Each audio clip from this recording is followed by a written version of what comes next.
bertemu lagi dengan Teacher As dalam mata pelajaran perencanaan bisnis. Untuk kali ini kita membahas tentang strategi pemasaran. Sebuah bisnis yang dijalankan harus mempunyai strategi pemasaran yang handal, karena strategi pemasaran merupakan kunci berhasilnya penjualan produk. Nah, apa yang dikatakan dengan strategi pemasaran?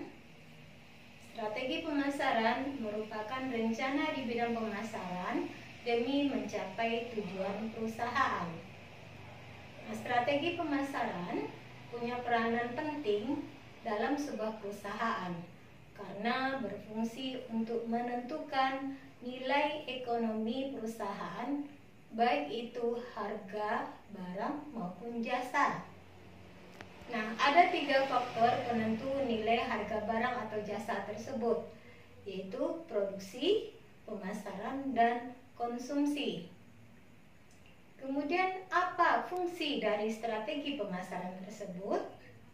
Nah, secara garis besar, ada 4 fungsi dari strategi pemasaran tadi.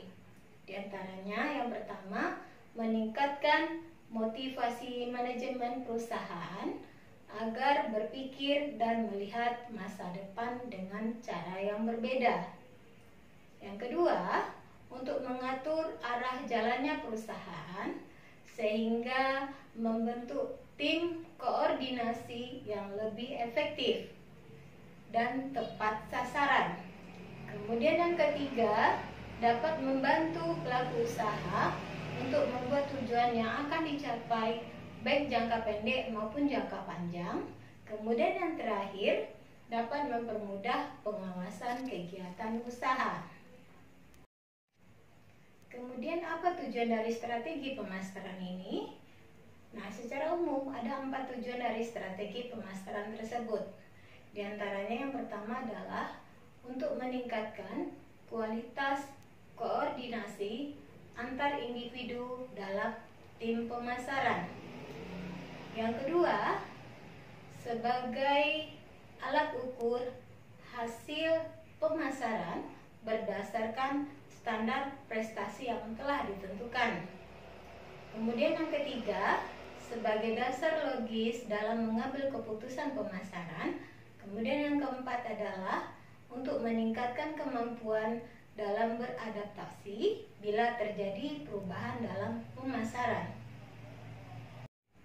Strategi pemasaran mengandung 2 faktor yang terpisah tetapi berhubungan erat, yaitu yang pertama ada kita sebut dengan target pasar. Nah, yang dikatakan dengan target pasar ini adalah suatu kelompok konsumen yang homogen yang menjadi sasaran perusahaan. Yang kedua, ada kita sebut dengan bauran pasar. Nah, yang dikatakan dengan bauran pasar ini adalah variabel pemasaran yang dapat dikontrol, yang akan dikombinasikan oleh perusahaan untuk memperoleh hasil yang maksimal. Dalam penerapan strategi pemasaran ini meliputi 3 metode. Yaitu yang pertama ada kita sebut dengan segmentasi pasar. Nah, yang dikatakan dengan segmentasi pasar ini adalah tindakan membagi-bagi pasar dari pasar yang heterogen menjadi pasar yang bersifat homogen sesuai dengan karakteristik atau perilaku yang memerlukan produk tersebut. Yang kedua ada kita sebut dengan penerapan target pasar.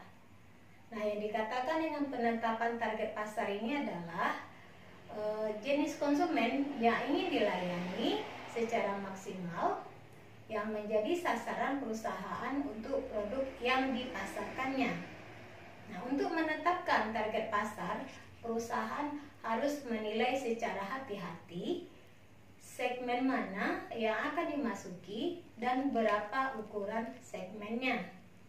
Kemudian yang ketiga ada kita sebut dengan diferensiasi dan posisi pasar, yaitu kegiatan yang dilakukan oleh perusahaan untuk merancang dan membedakan produk yang dihasilkan dari produk pesaing sehingga membuatnya lebih spesial.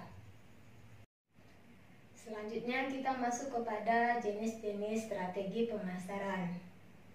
Nah, umumnya ada 3 jenis strategi pemasaran yang dapat dilakukan oleh perusahaan. Apa tuh? Yang pertama ada kita sebut dengan strategi pemasaran yang tidak membeda-bedakan pasar. Nah, strategi jenis ini menganggap pasar adalah keseluruhan sehingga perusahaan hanya memperhatikan kebutuhan secara umum. Nah, produk yang dihasilkan dan dipasarkan hanya satu produk saja dan berusaha menarik konsumen dengan satu rencana pemasaran. Yang kedua, ada kita sebut dengan strategi pemasaran yang membeda-bedakan. Nah, strategi pemasaran ini melayani keperluan sebagian kelompok tertentu dengan satu jenis produk tertentu pula. Dan yang ketiga, ada kita sebut dengan strategi pemasaran yang terkonsentrasi.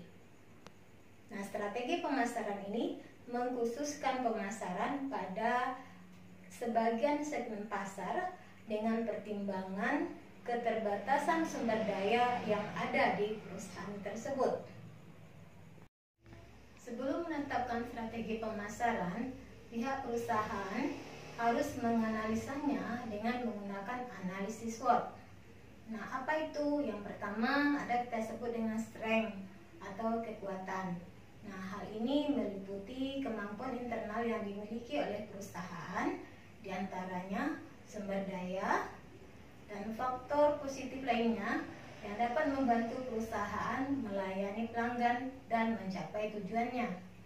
Yang kedua ada kita sebut dengan weakness atau kelemahan.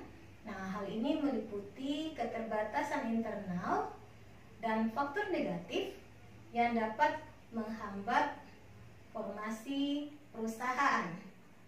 Kemudian yang ketiga ada kita sebut dengan opportunity atau peluang, yaitu faktor yang menguntungkan pada lingkungan eksternal yang dapat digunakan perusahaan untuk memperoleh keuntungan.